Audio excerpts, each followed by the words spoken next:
सादर जय जिनेन्द्र। हमारे बीच में इंदौर के छावनी स्थित इस प्राचीन रहवास क्षेत्र के और प्राचीन रहवासी आदरणीय श्री निर्मल जी कासलीवाल मौजूद हैं।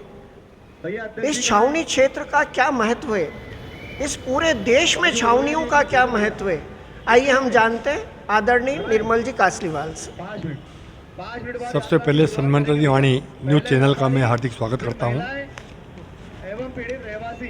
महानुभाव, मध्य प्रदेश का सबसे बड़ा शहर, सबसे ज़्यादा टैक्स देने वाला, सबसे ज़्यादा सुविधायुक्त सिटी आज़ादी के बाद से अगर रहा तो इंदौर रहा है। दुर्भाग्य है इंदौर का कि जहाँ पर मंत्री से लेकर के, मुख्यमंत्री से लेकर के, विधायक से लेकर और सांसद से लेकर के, परिषद से लेकर के सब बीजेपी के होने के बाद दुर्भाग्य इस छावनी का। तो छावनी इलाका वो इलाका होता है पूरे हिंदुस्तान में जहाँ पर कि सेना या जहाँ पर सब सुरक्षा रहती है। आज मुझे कहते हुए बड़ा दुख है कि जिस छावनी इलाके के अंदर सुरक्षा होना चाहिए, सफाई होना चाहिए, इलेक्ट्रिसिटी प्रॉब्लम नहीं होना चाहिए, रहवासियों को सुविधा मिलना चाहिए, वो छावनी इलाके के अंदर बड़े बड़े अधिकारी और बड़े बड़े लोग रहते थे। लेकिन आज मुझे कहते हुए बहुत दुख हो रहा है कि इस पूरे छावनी इलाके की जो हालत करी है इसकी कल्पना नहीं कर सकते। पूरे देश के अंदर छावनी का जहाँ जहाँ भी छावनी होती है वहाँ पर विशेष व्यवस्था शासन के द्वारा अंग्रेजों के शासनकाल में की गई है। उस छावनी का आज दुर्भाग्य है कि यहाँ पर जो 100 साल, 125 साल पुराने मकानों को तोड़ दिया गया और जितना कमिटमेंट यहाँ के व्यापारियों ने किया था उससे अधिक पे बुलडोजर चला करके उसका सत्यानाश किया गया है। ये बड़ा दुर्भाग्य है। बहुत दुखी है पूरे व्यापारी और पूरे व्यक्ति। दूसरा महत्वपूर्ण बात यह है कि यहाँ पर 60 फीट के बाद में 70 फीट और 80 फीट को उसको उन्होंने नुकसान कर दिया। तीसरी महत्वपूर्ण बात यह है कि यहाँ ये वो व्यापारी लोग रहते हैं जो कि इंदौर की, मध्य प्रदेश की सबसे बड़ी छावनी मंडी, सबसे बड़ा एमवाय हॉस्पिटल, सबसे बड़ा स्टेडियम, उसके बाद में हमारा स्टेडियम के साथ साथ में सबसे बड़ा कॉलेज और सबसे बड़ा स्थान अगर कहीं है तो कॉलेज के साथ साथ में रेसिडेंसी कोठी। ये वो इलाका है, उस इलाके की जो बद हालत करी है वो कल्पनातीत है। मेरा तो निवेदन ये है, शासन इनको सद्बुद्धि दे, इनको भगवान ऐसी बुद्धि दे कि कम से कम ये वो काम ना करें जो हमारे देश के लिए धरोहर है। और इस धरोहर का जो इस प्रकार से अंत होता है तो मेरी उम्र आज 79 ईयर्स की हो रही है। मुझे 79 ईयर्स के साल में, वर्ष में मुझे बताते हुए बहुत दुख हो रहा है कि मैंने अपने जीवन काल में इस तरह की अव्यवस्था कभी नहीं देखी। मैं इस चैनल को बहुत बहुत धन्यवाद देना चाहता हूं कि जिन्होंने इस कार्य को आगे बढ़ाया है और इसको और जितना आगे बढ़ा सके मेरी इसकी शुभकामनाएँ, मंगल कामनाएँ। बहुत बहुत धन्यवाद आदरणीय निर्मल दादा। आपने जो अपेक्षा की है सन्मति वाणी न्यूज़ चैनल से, निश्चित ही समाज के लिए, देश के लिए और इस छावनी क्षेत्र के व्यापारियों के लिए सन्मति वाणी न्यूज़ चैनल हमेशा आवाज़ उठाता रहेगा। बहुत बहुत धन्यवाद। हम लोगों की गलती क्या थी आप बताएं? क्या मेन रोड पे रहना पाप है क्या? आप ये बताइए। हमारे घर आज के थे क्या? 150 साल के घर थे, इस तरीके से तोड़ के गए, छल्ली करके गए, पूरा सामान हमारा मकान बनाने की स्थिति में नहीं है। हम लोग की गलती क्या है? हम यहाँ क्या हमने मेन रोड पे देखा 24 घंटे का ट्रैफिक जाम होता नहीं था। हमने सुझाव दिया BRT टूट गया है, 1 वे कर दो। यहाँ ट्रैफिक लाइट चौराहे पर आप देख सकते हैं 15 साल से थी, कभी नहीं चलती थी। छावनी को निशाना बनाया गया। अंग्रेजों के समय की छावनी जमींदारों के सब किसी का राजनीति करोगे, एक मुआवजा नहीं दे रहे, तो TDR देंगे, FAR देंगे, उसका क्या? आप लाखों रुपये का नुकसान कर रहे हो, 1 रुपये नहीं दे रहे हो। 15 दिन से ऐसे जी रहे हम जाए, हम कितनी भी तकलीफें जिए। सुबह 8 बजे उठते थे, मजदूर जैसे हमारे घर के बाहर आ जाते थे, वो दिन भर हमारे सामान उठाते थे। हम सबके साथ बहुत अन्याय हुआ है। हमारे सारे 120 घर वालों को न्याय मिले। मेरा चिंटू भी ऐसे ही निवेदन है कि हम सबको न्याय दिलाएं। धन्यवाद। थैंक यू जैन साहब, थैंक यू जैन साहब। आइए जैन साहब। सभी को सादर नमस्कार। हेलो हेलो यदि हेलो हेलो मोहल्ले को स्मार्ट सिटी कहेंगे तो स्मार्ट किसको कहते हैं? दिल्ली में बैठ के दिल्ली में बैठ के छावनी का भविष्य कैसे तय किया जा सकता है? उनको छावनी की तासीर का क्या मालूम? यहाँ पर ये पोहे जलेबी के ठेले लगते हैं, पोहे जलेबी की दुकानें हैं, दूध जलेबी की दुकानें हैं। यहाँ पर ये क्यों मोमोज बिकवाना चाहते हैं? पहली बात तो इन मोहल्लों को उजाड़ने की जरूरत क्या? और इनका ये रूप बदलने के बाद इसमें कौन सी स्मार्टनेस आ गई? ये कौन सी अक्लमंदी का काम है? यहाँ पर जितने व्यापारी हैं इन सब ने बोला कि हम आंदोलन करना चाहते हैं, धरना देना चाहते हैं, पर अफसोस कि यहाँ पर ज्यादातर पक्ष के लोग हैं और सबको समझा दिया गया कि बेटा बैठ जाओ। हेलो स्मार्ट सिटी के नाम से 80 फीट की घोषणा हो गई है तो 80 फीट ही होगा, हम कुछ नहीं कर सकते। अरे पर ऐसा कौन सा कानून है? कोई ब्रह्म वाक्य है क्या? राधे राधे कृष्ण भगवान ने ऐसा आदेश जारी कर दिया क्या कि कोई बदल नहीं सकता? मेरा दिल्ली के नेताओं से निवेदन है कि जो कर दिया वो कर दिया, हम सह लेंगे, हम तो गरीब व्यापारी हैं, लेकिन अब नक्शा पास करने के कोई पैसे नहीं दिए जाएंगे। और साथ ही 60 फीट पर ये सारे चौकटे सुधारने का मुआवजा भी आपको देना पड़ेगा। जितनी जमीन ली है तुम्हारे बाप की जमीन ली है। ये व्यापारियों के 100 साल पुराने हमारे दादा परदादा की जमीन है, ये तुम्हारे बाप की जमीन नहीं है। इसको जो है जितना आपने जमीन ली है उसका चौगुना मुनाफा आपको देना पड़ेगा। और यहाँ पर एक बात और अंत में, यहाँ पर 113 साल पुराना जैन मंदिर है, उस पर भी नोटिस दिया गया है।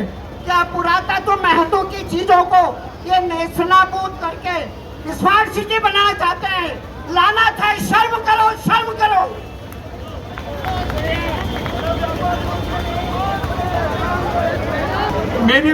मेरी दुकान 120 साल पुरानी है, तो अपने को मुआवजा मिलना जाए। इनका कहना है कि जिसे उज्जैन में मुआवजा मिल रहा है दूसरा छावनी के लोगों को मुआवजा दिया जाए। जो व्यापारियों ने 4-6 मांगे करी उनको मैं ये कहना चाहूँगा, 4-6 मांगे व्यापारियों की। पहली बात कि अगर आपने इस बार 60 फीट की आपसे सड़क तोड़ी है तो फुल एंड फाइनल 60 फीट की आपसे नक्शे पास करे जाए, उसको अपने नोटिफिकेशन में ले और 60 फीट पे ही करें, नहीं तो 5-10 साल बाद वापिस नगर निगम उठ के वापिस शासन उठ के आपके घर तोड़ने आ सकता है, पहला। दूसरा, आपका मकान टूटा है, अब टूटे मकान का नक्शा पास कराने का पैसा आप क्यों देंगे? वो नगर निगम उसके पैसे नहीं ले। जो नया नक्शा पास हो वो व्यापारी चाहता है, रहवासी चाहता है कि उसके नक्शे के पैसे नहीं लिए जाए, क्योंकि 1000 फीट का नक्शा पास करने चिंटू भाई 8 लाख रुपए की फीस है यहाँ पे नक्शा पास कराने की, जो यहाँ का व्यापारी और रहवासी नहीं देना चाहता। तीसरा, हमको FIR TDR नहीं चाहिए, क्योंकि गणेशगंज वालों के पास आया था, आज तक किसी का बिकेगा तो आदमी को तय करा जाए कि वो पैसा लेना चाहे कि FIR TDR लेना चाहे। तो लोगों के पास मुआवजे में चॉइस हो और लोग कहते हैं कि उनको दुगना तिगना मुआवजा दिया जाए। आप महाकाल मंदिर के आसपास के जमीन अधिग्रहण में, CS के जमीन अधिग्रहण में अगर सबको 3 गुना दे रहे हैं तो क्या मुख्यमंत्री जी इंदौर के मुख्यमंत्री नहीं है क्या? क्या मोहन यादव उज्जैन के व्यापारियों को और रहवासियों को फायदा दिला सकते हैं? तो यहाँ के भारतीय जनता पार्टी के नेताओं में दम ही नहीं है कि इंदौर के लोगों को अपना मुआवजा दिला पाए। तीसरा, यहाँ के लोगों को 10 फीट के बदले जिनके ज़्यादा मकान तोड़ दिए गए, जिनका 10 फीट का निशान लगाया लेकिन 20-20 फीट तक उनसे ऐसी दुश्मनी निकाली जाए जैसे वो अपराधी हो, उनको मुआवजा दिया जाए, उनका मकान ठीक कराने का, उनके मकान में जो गड़बड़ी हुई है, जो मकान का स्ट्रक्चर खराब हुआ है, उसको मरम्मत कराने का पैसा भी नगर निगम दे। क्योंकि हमने देखा है 10 फीट का नक्शा लगाकर यहाँ पर 25-25 फीट के लोग दुकान तोड़े। चिंटू मार्केट में ये मुल्ला जी की दुकान है, ये कभी इस पर निशान भी नहीं लगाया गया और पूरी दुकान तोड़ दी गई, बिना नोटिस के दुकान तोड़ दी गई। आप देखिए, यहाँ के लोगों ने 3 बार अभी तक अपनी जमीन दी है, सन 97 में, सन 2014 में और सन 2026 में। कितनी बार यहाँ के लोगों से उनकी आप हक मांगेंगे, कितनी बार यहाँ के लोगों से उनकी जमीन मांगेंगे? अब जो हो फुल एंड फाइनल हो, 60 फीट के ऐसे नक्शे पास हो। अब मैं क्योंकि हमको व्यापारियों की बात सुनना थी, इस हमारे कार्यक्रम के इस पूरे जनता की आवाज़ को बुलंद करने की जिनकी शुरुआत करी, जैसे हमारे छोटे भाई शैलेश गर्ग जी और सेलू सेन जी, संक्षिप्त में 1-1 मिनट बोलेंगे, उसके बाद मातृशक्ति की ओर से बहन रीना बोरासी और सत्तू भी है, बस टोटल। सेलू 2 मिनट में अपनी बात रखेगा और सेलू सेन हमारा ब्लॉक अध्यक्ष जहाँ कहीं हो वो यहाँ पे आ जाए। भैया मैं आप लोगों से कुछ सवाल पूछूंगा। पिछले 23 वर्षों में मध्य प्रदेश में सरकार किसकी है? पिछले 30 साल से नगर निगम किसकी है? पिछले 12 सालों में केंद्र में सरकार किसकी है? तो मास्टर प्लान कहां से बन गया भैया? मास्टर प्लान बनाने वाले कौन? यही भारतीय जनता पार्टी के नाकारा जनप्रतिनिधि। एक भी आपके बीच में नहीं है। एक भैया यात्रा लेके घूम रहे हैं, जिस दिन टूट रही थी दुकानें है, उनका खूब स्वागत हुआ था, हार फूल ले लेके लोग घूमे थे, उनके होर्डिंग लग रहे थे। कहाँ है भैया? बोलो उनको 60 फीट का नक्शा पास करा के दे। आज पूरी जनता उनको निगाह उठा के देख रही है। सांसद जी कहाँ हैं? सांसद जी केवल फीता काटने दिखते हैं, महापौर जी उद्घाटन करते दिखते हैं, 68 पार्षद सब गायब है। छावनी की पूरी जनता उनकी तरफ आंख उठा के देख रही है कि मास्टर प्लान के नाम पे खुली लूट मची है। मैं पिछले 7 दिन से लगातार यहाँ घूम रहा हूँ, भाई शेलू सेन भी मेरे साथ है। मैं देख रहा हूँ कि 1 फीट का निशान लगा है, वहाँ 20-20 फीट तोड़े गए। ये इनके बाप की जमीन थी जो तोड़ेगा इनने। ये भारतीय जनता पार्टी के गुंडे थे, अधिकारी नहीं। मुझे लोगों ने बोला अधिकारी की गलती है। अधिकारी की गलती कहाँ से? जनता के दरबार पे वोट मांगने कौन आता है? कौन आता है वोट मांगने? भारतीय जनता पार्टी के प्रतिनिधि। तो उनका हम जब वोट देते हैं तो उनका अधिकार है कि जब हमारे नुकसान हो और हमारा जब इस प्रकार से युद्ध जैसे तोड़ा जाता है, कोई युद्ध किया हो, तो इसमें हमारी मदद करें। पर वो सब लोग गायब है। मैं इसीलिए कहना चाहूँगा, हमारे शहर कांग्रेस अध्यक्ष भाई चिंटू जोगसे जी के नेतृत्व में एक इतनी बड़ी जन अधिकार यात्रा, ये अभी शुरुआत है, ये अंत नहीं है। ये तो आज शुरुआत की गई है। अभी लड़ाई आपकी लंबी लड़ेंगे, पूरी ताकत से लड़ेंगे। कांग्रेस पार्टी जिंदाबाद। भाई शेलू सेन जी, हम तो अपना अधिकार मांगते। साथियों, आज छावनी क्षेत्र के रहवासियों और व्यापारियों ने आज एक करारा तमाचा भारतीय जनता पार्टी के जनप्रतिनिधियों को मारा है। इनकी एकजुटता से आज हजारों की संख्या में लोग विरोध में आए हैं। कहीं ना कहीं भारतीय जनता पार्टी मंदिर और मस्जिदों की राजनीति करते करते मंदिर और मस्जिदों को तोड़ने में आ गई है। मैं क्षेत्र के रहवासियों एवं व्यापारियों के लिए उचित मुआवजे की मांग करता हूं। जय हिंद, जय भारत। कांग्रेस पार्टी का स्टैंड क्लियर है। 60 फीट पे नक्शे पास होना चाहिए, 60 फीट सड़क मास्टर प्लान के हिसाब से होना चाहिए, सड़क लीगलाइज हो 60 फीट के हिसाब से। कल 80 फीट करना चाहोगे तो फिर मकान तोड़ेंगे क्या? नहीं। उसी के साथ साथ 2013 में भूमि अधिग्रहण बिल लाए थे राहुल गांधी जी, जिसमें अगर किसी की निजी भूमि अधिग्रहण करती है तो बाजार मूल्य से दुगना पैसा मिलना चाहिए। ऐसे ही लड़ाई हमारी पूरी इंदौर की 23 सड़कों की लड़ाई लड़ेंगे, जनता की लड़ेंगे। अब मैं जीपीओ से सरवट्टा तक किसी भी कंडीशन में टूटने देंगे, नहीं टूटने देंगे। अब मैं मातृशक्ति की आवाज बहन रीना बोरासी जी से आवाज निवेदन करूंगा कि वो अपनी बात करें। उसके बाद आदरणीय सत्यनारायण पटेल साहब और उसके बाद में हमारे युवा नेता भाई अमन बजाज जी सबका आभार मानेंगे। अरे हम हमारा हक मांगते, जोर से, अरे हम हमारा हक मांगते, हम हमारा हक मांगते। हमारे छावनी के सभी रहवासी और व्यापारी गण आज देख रहे हैं, हम पिछले 8 दिनों से लगातार टीवी पे देखे कैसे रोते हुए लोग बाहर निकले। 60 फीट का नक्शा या 60 फीट पे लाइन लगाने के बाद 10-10 फीट तक अंदर तक उनके घर तोड़े गए, उनकी दुकानें तोड़ी गई। 100-100 साल पुराने घर तोड़े गए। जो लोग 150 सालों से यहाँ रहते थे, इनके घर वैध थे, उसके बावजूद मास्टर प्लान के नाम से इन्होंने हमारे रहवासियों के घर तोड़े, उनके दुकानें तोड़ी। ये जो नक्शा पास करा है, ये किसने करा है?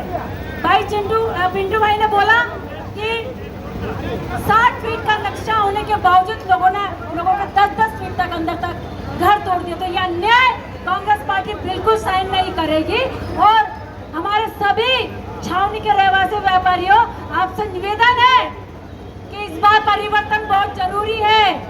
पिछले 22 साल से मध्य प्रदेश में भाजपा की सरकार, 30 साल से नगर निगम में और 12 साल से पूरे देश में अब समय आ गया है खड़े होने का, अपने हक की लड़ाई लड़ने का।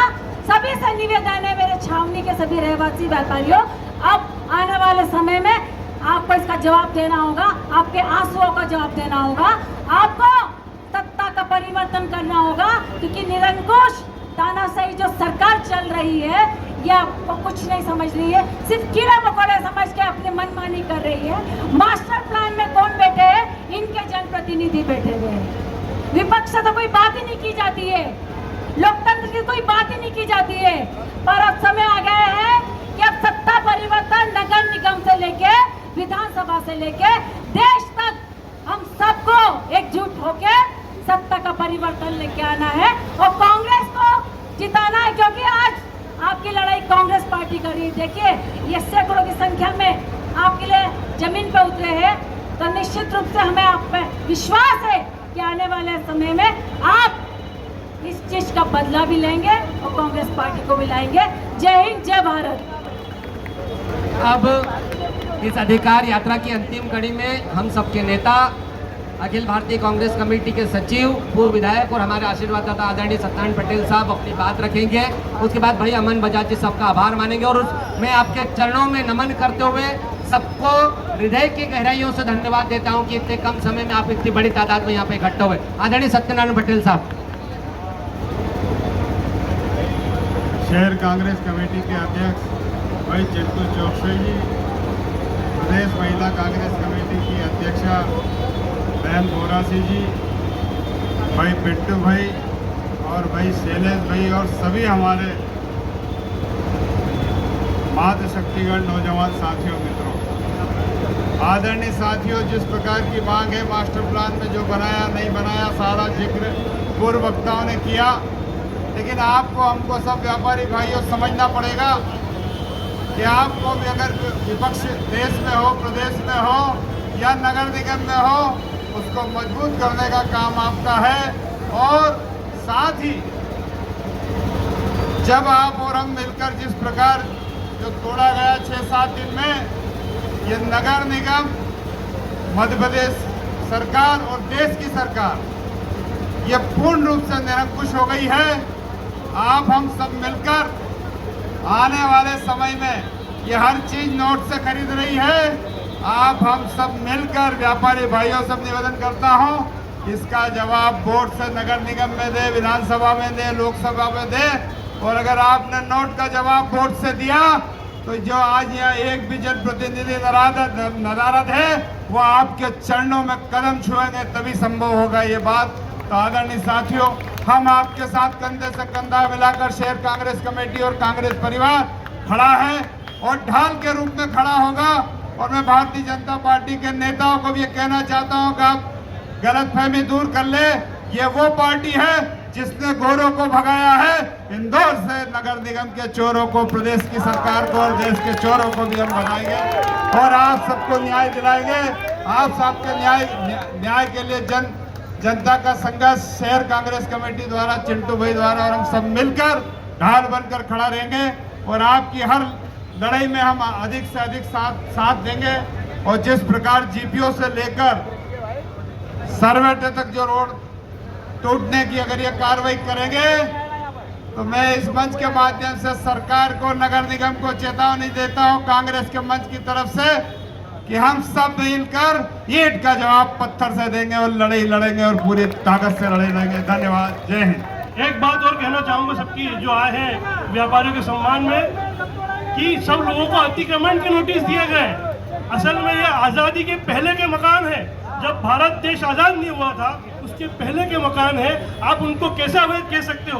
वो टैक्स भर रहे हैं, नक्शा पास करा रहे हैं, वो अधिग्रहण होता है, अतिक्रमण नहीं होता है। यहाँ के व्यापारियों को अतिक्रमण का नोटिस दिया गया है, तो इन व्यापारियों के हाथ जोड़ो, रहवासियों के हाथ जोड़ने चाहिए। भाई अमन बजाज जी से निवेदन किया है, भाई अनवर दस्तक जी से कहूँगा कि वो आभार व्यक्त करें। आप सभी ने इतने कम समय पे माननीय अध्यक्ष चिंटू चौकसी जी के उस पे आग्रह पे यहाँ सब पहुँचे। सभी कांग्रेस के नेता, कार्यकर्ता, मातृशक्ति, आप सबका बहुत बहुत आभारी हूँ, व्यापारी बंधुओं का आभारी हूँ। और हम सब आपके साथ हैं, पूरी कांग्रेस पार्टी आपके साथ है। अन्याय नहीं होगा, नहीं होगा और नहीं होने देंगे। एक बार जोरदार नारा लगाएंगे, अरे हम तो अपना हक मांगते, जनता अपना हक मांगती, व्यापारियों के सम्मान में, जनता के सम्मान में, आश्वासन नहीं मुआवजा दो, एक गुना नहीं 2 गुना दो। ये लड़ाई की शुरुआत है, अंत नहीं है। अगर कोई सोचे कि कांग्रेस यहाँ राजनीति करना है, रैली निकलना है या फोटो खिंचाने के, बिल्कुल भी नहीं। ये जनता के अधिकारों की लड़ाई की शुरुआत है। हम यहाँ के व्यापारियों के साथ 1-2 दिन में फिर बैठेंगे। सरकार नगर निगम को मजबूर कर देंगे कि 60 फीट सड़क को लीगलाइज किया जाए और मुआवजा देने की बात, अन्यथा आने वाले समय में धरना प्रदर्शन अनशन सब होंगे। चाहता हूँ कि यहाँ पर सबको ये जो बार बार कह रहे हैं, हमने 3-3 बार नोटिस दिए, उसके बाद कोई जनता में से नहीं आया। मैंने 3-3 बार जवाब दिए, लीगल जवाब दिए, और उसका बस कोई निराकरण नहीं किया गया, एक तरफा निर्णय ले लिया गया। दूसरा, जैसा अभी पिंटू भाई ने कहा, अतिक्रमण के नाम पे, अतिक्रमण किसे कहते हैं? अगर सरकारी जमीन पर या किसी दूसरे की जमीन पर मैंने अपना निर्माण किया हो तो अतिक्रमण। मैं PWD से सुपरिंटेंडिंग इंजीनियर रिटायर हूँ, पूरा सिविल डिपार्टमेंट जानता है मुझे, पूरा सिविल डिपार्टमेंट क्या नियम है। और जो नक्शा पास करके करवाया है तो उसके अंदर आपके पास बार बार नक्शा पास लाओ, अरे 600 साल पुराने नक्शे कहाँ से लाएंगे? जब तुम उसके अंदर मुझसे टैक्स ले रहे हो, नगर निगम टैक्स ले रहा है, तो वो उसका प्रमाण नहीं है क्या? ये बात हमें समझना पड़ेगी। अब जो अनऑथोराइज्ड कंस्ट्रक्शन है, मैं बरोबर बोलूँगा अतिक्रमण है हटाओ, मैं बोलूँगा अतिक्रमण है हटाओ, अनऑथोराइज्ड है नोटिस दो, पर जो ऑथोराइज्ड है उसको हटाने का तुम्हें क्या अधिकार है?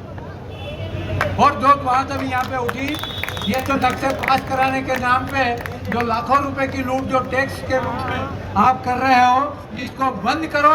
जो नक्शे पास करना है उसको आप बिना फीस के पास करिए, जिनके मकान तोड़े हैं, और मुआवजा दीजिए। पिंटू भैया ने तो अभी 2 गुना का, मैं कह रहा हूँ जगह जगह आप 4 गुना दे रहे हो, हमें क्या दी 4 गुना? हम तो यहाँ का व्यापार तोड़ के बैठे हैं, हम तो यहाँ का व्यापार छोड़ के बैठे हैं, हम अपने परिवार को छोड़ के बैठे हैं। 4 गुना भी मुआवजा चाहिए। अगर आप सब सहमत हो तो आवाज दो, आवाज दो, हमें एक है, आवाज दो, हमें एक है, आवाज दो, हमें एक है। जब तक ये आवाज दी जाएगी, क्योंकि ये सरकार ऐसी है कि यहाँ हमें तोप का लाइसेंस मिलेगा तो बड़ी मुश्किल से बंदूक का मिलेगा। हम 4 गुना मांगेंगे तो ये 2 गुना पे आएंगे। इस बात को हमें समझना है। सरकार की रीति नीति, कोई भी नीति न्याय होता है, न्याय आपने क्या किया वास्तव में देखो तो सरो, घरों की स्थितियां देखो कैसी हुई है, दुख होता है देख के। 75 वर्ष की उम्र में भी जाके जब ये छावनी की दशा देखना पड़ रही है, मैं उसमें नहीं, हमारी मांग क्या है उसकी बात करना, हम व्यक्तिगत बात करूंगा नहीं। विभाग से रिटायर आदमी हूँ, न्याय नीति की बात करूंगा मैं, और दूसरी कोई बात हो। मैंने नीति न्याय की एंक्रोचमेंट किसे कहते हैं, अनऑथोराइज किसे कहते हैं, और लीगल किसे कहते हैं, इन 3 बिंदुओं के ऊपर बात करना। तो अतिक्रमण है नहीं, अनऑथोराइज अतिक्रमण हटाओ, हम खुद कह रहे हैं हटाओ, पर वो तो कर नहीं रहे हो, आप तो उसके खाते में उनको तोड़ रहे हो। ये ठीक नहीं है, इस बात को समझना पड़ेगा और जनता को भी समझना पड़ेगा। मेरा मकान टूट रहा, पड़ोसी देख रहा है, जनता को बीच में आना पड़ेगा। ये तो पार्टी आई है बीच में, जनता को बीच में आना पड़ेगा। जब तक सब साथ में नहीं होंगे तब तक काम नहीं होगा। इसलिए मैं कह रहा हूँ, आवाज दो, हमें एक है, आवाज दो, हमें एक है, आवाज दो, हमें एक है। व्यापारियों के सहयोग के लिए आंदोलन किया गया। इसमें पुरातत्व संबंधी श्री अनंतनाथ जिनालय भी है। तो मैं पटेल साहब से निवेदन करना चाहूँगा कि आगे तोड़फोड़ ना हो, इसके लिए कांग्रेस कमेटी ने क्या तैयारी की और मंदिर को वो कैसे बचाना चाहेंगे?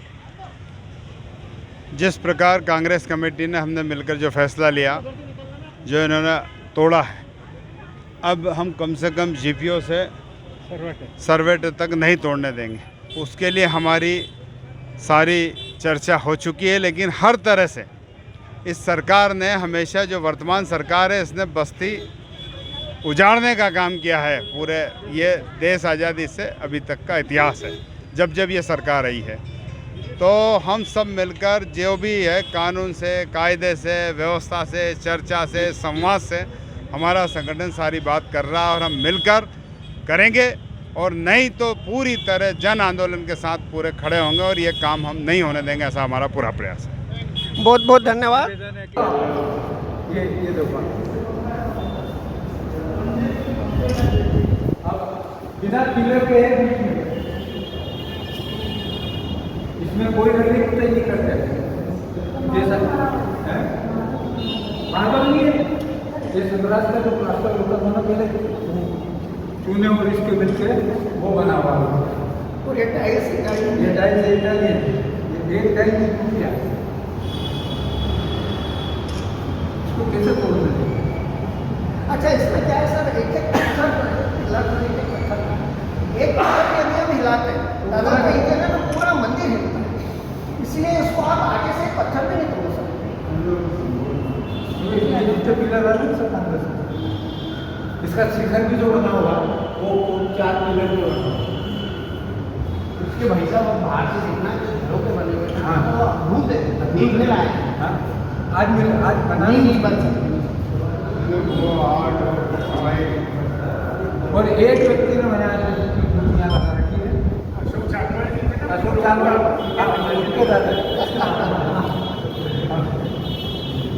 नहीं, आप खुद बाहर से उसके घरों को देखो, आपको खुद अनुभूति होगी साहब।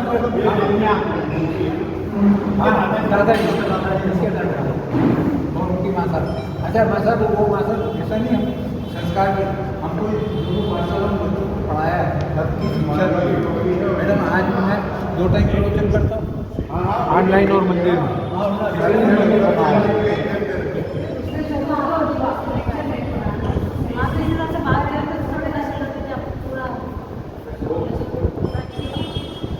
आपके लेवल पे और ये जो शहर कांग्रेस की, ताकि आपको उनके मंदिर का क्या आप आगे बढ़िए, जो आप व्यक्ति का प्रभाव है आप उसको बाहर से देखिए, जब सब देखो ये कोई धरोहर है।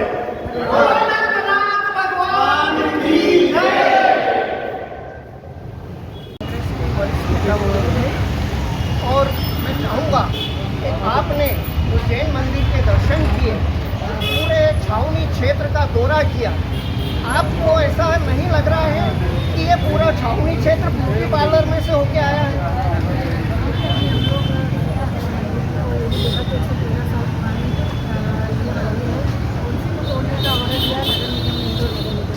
तो बड़ा ही मतलब मामला है, जो धर्म के नाम पे राजनीति है। आज पूरे जैन समाज के साथ हमने अंदर दर्शन किए, तो देश की धरोहर है। 113 साल पुराने मंदिर अगर आप तोड़ने की बात करते तो आप किस तरीके की बात करोगे? सनातन की बात